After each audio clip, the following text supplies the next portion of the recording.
ক্রিকেটে চলছে অভিযোগের তীর ছোড়াছুড়ি, সেই তীর এসে পড়েছে এই ফুটবল মাঠেও। বোর্ড পরিচালক আসিফ আকবর বলেছেন ক্রিকেট জেন্টলম্যানদের খেলা। তবে কি সে বলতে চেয়েছেন ফুটবল জেন্টলম্যানদের খেলা নয়? আমার সাথে রয়েছেন সহকর্মী শেখ আশিক। আমরা রয়েছি সেই মাঠে যেখানে হতে যাচ্ছে বাংলাদেশ নেপাল প্রীতি ফুটবল ম্যাচ।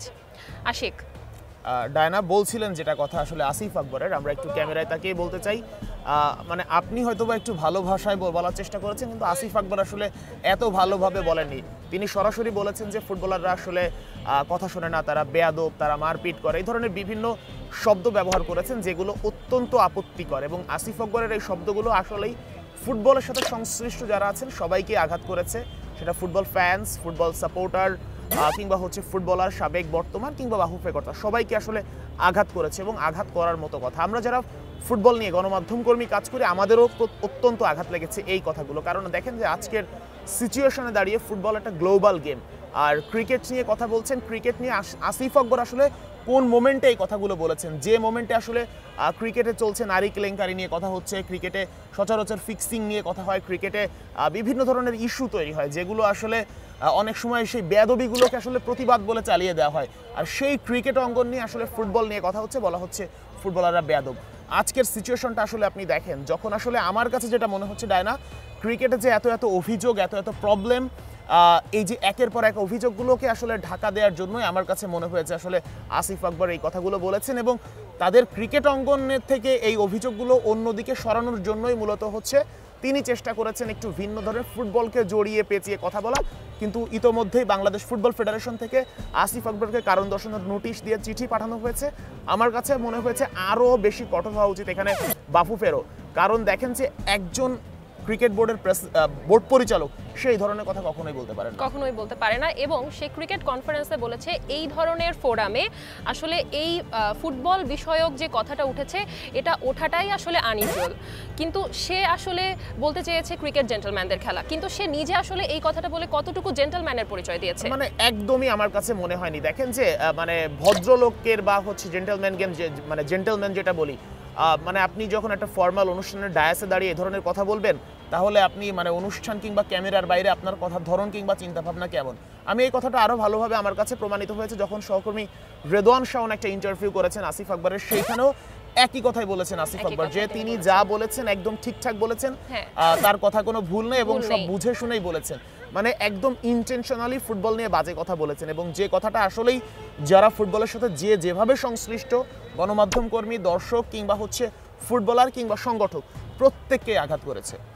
হ্যাঁ, সে আরও একটা অভিযোগ তুলেছে যে 64 জেলার স্পোর্টস অফিসার যারা আছে, কাউন্সিলর যারা আছে, তারা নাকি তাকে বলেছে যে যখন ফুটবলাররা মাঠে খেলে যায় তারপরে নাকি সেই মাঠে সবকিছু ভাঙাচোরা অবস্থায় থাকে, সবকিছু বিশৃঙ্খল একটা পরিস্থিতির সৃষ্টি করে, যেখানে নাকি পরবর্তীতে কোনো খেলোয়াড়রাই নাকি ঠিকভাবে এসে খেলতে পারেন না। এই ধরনের কথাও সে বলেছেন আমাদের সহকর্মী রেদওয়ান শাওনের ইন্টারভিউতে। এই যে আমাদের পেছনে যে জাতীয় স্টেডিয়াম কিংবা হচ্ছে কমলাপুর স্টেডিয়াম, যেগুলোতে আসলে ফুটবল ম্যাচ হয়ে থাকে সাধারণত আমরা দেখি ঢাকায়, এই মাঠগুলো আসলে বাফুফের না বা ফুটবলের না, মাঠগুলোকে আসলে এনএসসির মাঠ।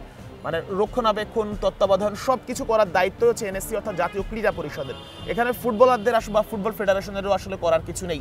তো সেই জায়গা থেকে মাঠ ভাঙাচোরা হোক, যা হোক না কেন, কে করেছে না করেছে, এর আগের কথা হচ্ছে পুরো সংরক্ষণের দায়িত্বই হচ্ছে জাতীয় ক্রীড়া পরিষদের। আমি মাঠের কথা বলছেন আসিফ আকবর, আমি একটু কথা বলি। বাংলাদেশে কতগুলো মাঠ আছে। বগুড়ার শহীদ চান্দু স্টেডিয়াম কিছুদিন আগে ঠিক করা হয়েছে, খুলনার আবু নাসের স্টেডিয়াম ক্রিকেটের এখন পর্যন্ত সেইভাবে পড়ে আছে। তো যে মাঠগুলো আসলে ক্রিকেটের বছরের পর বছর ধরে পড়ে আছে, সংস্কার করা হচ্ছে না, সেইগুলো সংস্কার না করে শুধুমাত্র ফুটবলের লেজে পাড়া দিয়ে আসলে এই আসিফ আকবর কেন আসলে ইন্টেনশনালি আসলে গ্যাঞ্জাম করতে চাইছেন আমি আসলে বুঝিনি। এবং তিনি এটাও বলেছেন যে মারপিট করতে হলে সে মারপিটও করবে, কিন্তু তার সাথে আসলে কে মানে ফুটবলের কে আসলে তার সাথে মারপিট করতে চেয়েছে এই ব্যক্তিটাকে আমি আসলে দেখতে চাই। কেউ কিন্তু বলেনি যে গ্যাঞ্জাম করবো, মারপিট করবো। মানে ফুটবলাররা খারাপ এটাও আসিফ আকবর বলেছে, এবং মারপিট করতে হবে, করতে চাই, এটাও আসিফ আকবরই বলেছে। মানে পুরো বিষয়টাই আসলে তারই সৃষ্টি করা, এবং তার সৃষ্টি করা বিষয় নিয়ে আসলে যত আলোড়ন, আমার মনে হয় কি আসলে মানে যে বিষয়টা মনে হয়, দেখেন যে আসিফ আকবর বাংলাদেশের লেজেন্ডারি একজন শিল্পী, কোনো সন্দেহ নেই, কিন্তু উনি আসলে অনেক দিন ধরে আলোচনায় নাই। বিসিবির নির্বাচন নিয়ে আলোচনা এসেছিলেন এবং নির্বাচন হয়েছে, এখন তার কোনো একভাবে আসলে আরো বেশি লাইমলাইটে থাকা দরকার। এই জন্যই আসলে বর্তমানে বাংলাদেশের সবচেয়ে আলোচনায় থাকার স্পোর্টসই হচ্ছে ফুটবল, এবং বাংলাদেশের আলোচনার সবচেয়ে বড় কেন্দ্রবিন্দু এখন হামজা চৌধুরী। তো হামজা সুমিত্রা যেহেতু ফুটবলে আছে, সবচেয়ে আলোচনার তুঙ্গে আছে, তো ফুটবল নিয়ে কথা বললে এই মুহূর্তে আলোচনায় আসা যাবে বলেই আমার কাছে মনে হচ্ছে যে আসিফ আকবর আসলে এই ধরনের কথাগুলো বলেছেন। তার এই অভিযোগগুলো শুনে মনে হচ্ছে যে যখন আসলে কেউ কোনো কিছু বলার খুঁজে পায় না তখন সে বলছে যে প্লেয়াররা সবকিছু ভেঙে চুরে চলে যাচ্ছে বা প্লেয়াররা কি এখন মেইনটেনেন্স করবে, সেই প্রশ্নটা আসলে আসিফ আকবরের কাছে করে। উনি যে বলছে যে উইকেট ভাঙে, তা আমার কাছে কথা হচ্ছে যখন ফুটবল ম্যাচ চলে তখন কি মাঠের মধ্যে ক্রিকেটের উইকেট? সেটাই আসলে এই ধরনের কথাগুলো আসলেই আমার কাছে খুবই অযৌক্তিক লেগেছে। এবং উনি যে বারবার করে মনে করে দিচ্ছেন জেন্টলম্যান গেম, তো উনি ওই গেমের একজন প্রতিনিধি হিসেবে আসলে কতটুকু জেন্টলম্যানের পরিচয় দিয়েছেন এই প্রশ্নটা আসলে সবার কাছে রয়ে যায়। জানেন আর কিছু জানার আছে কিনা আপনার? আশিক, উনি আমাদের সহকর্মী রেদওয়ান শাওনের ইন্টারভিউতে আরেকটা কথা বলেছেন যে উনি যেহেতু স্ট্রেট ফরওয়ার্ড কথা বলেন, তো কিছু অন্ধকারে থাকা মানুষজন ওনার এই কথাগুলোকে কোট করে ওনাকে পয়েন্ট করে এই ধরনের ব্লেম গেম একটা চালু করেছে, যেটা আসলে উনি ওনার কথাতে তো লজ্জিত নাই, ক্ষমা সুলভ আচরণও ওনার মধ্যে নেই, কিন্তু উনি বলছেন উল্টো তাদেরকেই দোষারোপ করছেন, তাদেরকেই অন্ধকারের মানুষ বলছেন। আসলে ফুটবলের মানুষরা এখন কতটুকু অন্ধকারের মানুষ? মানে এই কথাটা যে উনি আসলে বললেন যে অন্ধকারের মানুষজন, অন্ধকারের মানুষ আসলে কারা? ক্রিকেট নিয়ে যে কথা বললেন, দেখেন যে উনি বলছে যে ওনার কথাকে কোট করে, ওনার কথা আমার কাছে মনে হয় না কোট করার মতো কিছু ছিল। উনি একদম যা বলেছেন একদম পরিষ্কার বলেছেন এবং যতটুকু বলেছেন অত্যন্ত আপত্তিকর কথা বলেছেন। এবং উনি এখন পর্যন্ত আমি ভেবেছিলাম বা অনেকেই ভেবেছিল হয়তো বা উনি মানে কোন অবস্থার মধ্যে বলেছেন বা কোন সিচুয়েশনে তখন ছিলেন, কিভাবে বলেছেন সেটা হয়তো বা উনি হয়তো বা মানে যে কোনো সিচুয়েশনের মধ্যে হয়তো বলে ফেলেছেন, কিন্তু পরবর্তীতে উনি যখন বললেন যে না আমি আমার স্টেটমেন্টে ঠিক আছি, তখন আসলে বোঝা গেছে যে আসলে উনি কি বলতে যাচ্ছেন। আজকে যদি ফুটবলকে অন্ধকারের মানুষ বলা হয়, যে আমরা দাঁড়িয়ে আছি জাতীয় স্টেডিয়ামে, এই মাঠেই হচ্ছে ভারত এবং বাংলাদেশ খেলবে 18 নভেম্বর, যে ম্যাচের টিকিট 3, 4 বা 5 মিনিটের মধ্যে শেষ হয়ে গেছে। 4 বা 5 মিনিটের মধ্যে আমিও আপনার কাছে দুটো টিকিট চেয়েছিলাম, আমি এখনো পাইনি। সেটারও চেষ্টা চলছে। তো যাই হোক, আমিও চেষ্টার মধ্যে আছি, কিন্তু আসলে খুবই টাফ সব হিসাব করে। 4-5 মিনিটের মধ্যে যে ম্যাচের আসলে টিকিট বিক্রি হয়ে যায়, সেখানে ক্রিকেটে আমরা দেখেছি মানে স্টেডিয়াম এলাকা আমরা আমাদের লাইভ করতে হচ্ছে ক্যাপশন দিয়ে যে ধুধু মরুভূমি, মিরপুর স্টেডিয়াম ধুধু মরুভূমি, ক্রিকেট দেখার কেউ নেই। তো কেন আসলে তাহলে অন্ধকার আসলে কোথায়? অন্ধকার তো আসলে আলটিমেটলি বর্তমান সময় ক্রিকেটেই আছে। তো ক্রিকেট, ফুটবল, হকি যাই বলি না কেন সব তো আমাদেরই খেলা। আমাদের উচিত সকল খেলাকেই হচ্ছে আলোর সামনে রাখা, আলোচনায় রাখা, যে খেলাটা পিছিয়ে পড়বে, যে খেলাটায় খারাপ করবে, সেই খেলাটার জন্য আমাদের কাজ করা। তো আলটিমেটলি আপনি যে খেলাটা এখন আপনি চোখ বন্ধ করে বলতে পারেন যে হচ্ছে ফুটবল নিয়ে যে কোনো কিছু, এখন আমরা তো সোশ্যাল মিডিয়ার যুগ, আপনি সোশ্যাল মিডিয়ায় ফুটবল নিয়ে যে কোনো একটা পোস্ট করেন, হামজা চৌধুরীর একটা ছবি পোস্ট করেন, কিংবা সমিত সোম আসছে একটা লাইভে যান, আপনি দেখবেন যে একদম দর্শকরা তীব্র আগ্রহ নিয়ে এই লাইভ আপনার দেখতেছে। অথচ ক্রিকেট নিয়ে একদম বাংলাদেশ ওয়েস্ট ইন্ডিজের সাথে যে ম্যাচটা জিতলো, এই ম্যাচ জয়ের পরের দিনও আসলে মাঠে দর্শক নাই। ম্যাচ একটা জিতলো বাংলাদেশ, পরের ম্যাচে মাঠে দর্শক নাই। এতেই আসলে বোঝা যায় আসলে অবস্থাটা আসলে কোথায়। দেখেন যে ফুটবল নিয়ে এখন কথা বলার একদমই নেই। হ্যাঁ, আমরা ফেডারেশনের সমালোচনা করতে পারি, ফুটবল সিস্টেমের সমালোচনা করতে পারি, কিন্তু আপনি সরাসরি যখন বলবেন ফুটবলাররা বেয়াদব, যারা ফুটবল চালায় তারা বেয়াদব, এই কথা আপনি বলতে পারবেন না। আপনার যেখানে সমালোচনার জায়গা আছে, আমি প্রতি মুহূর্তে কোচ শাভিয়ের কাবরেরার সমালোচনা করার জায়গা আছে। বাফুফের যেসব সিস্টেমের সমস্যা আছে সেই সিস্টেমের আমি সমালোচনা করি এবং করব, কিন্তু এই না যে আপনি ফুটবলের মানুষ খারাপ, ফুটবল খারাপ, এই কথা বলার অধিকার কারোরই আসলে নেই এবং এই কথা বলার উপায় নেই। আর্চারির মাঠ নিয়ে বলা হচ্ছে যে বাফুফে আর্চারির মাঠ নিয়ে গেছে। এখন আমার প্রশ্ন হচ্ছে আর্চারির মাঠ বাফুফে আসলে কিভাবে নিল? এনএসসি আসলে কেন বাফুফের কথা বাফুফেকে মাঠ দিল? আমার যার মাঠ লাগবে, আপনার মাঠ লাগবে, আমার মাঠ লাগবে, আমিও চাইবো, আপনিও চাইবেন।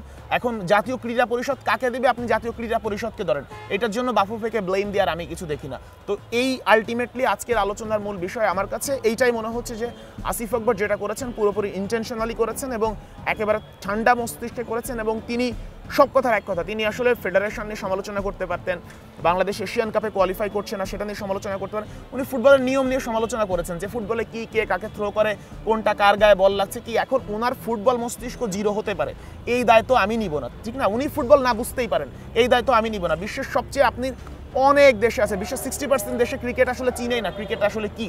সেইখানে আপনি ফুটবলের সিস্টেম নিয়ম নিয়ে কথা বলেন, মানে এইখানে আসলে তার জ্ঞান বা মেধা নিয়ে আসলে প্রশ্ন ওঠে যে গ্লোবাল স্পোর্টস সম্পর্কে তার আসলে কতটুকু ধারণা আছে।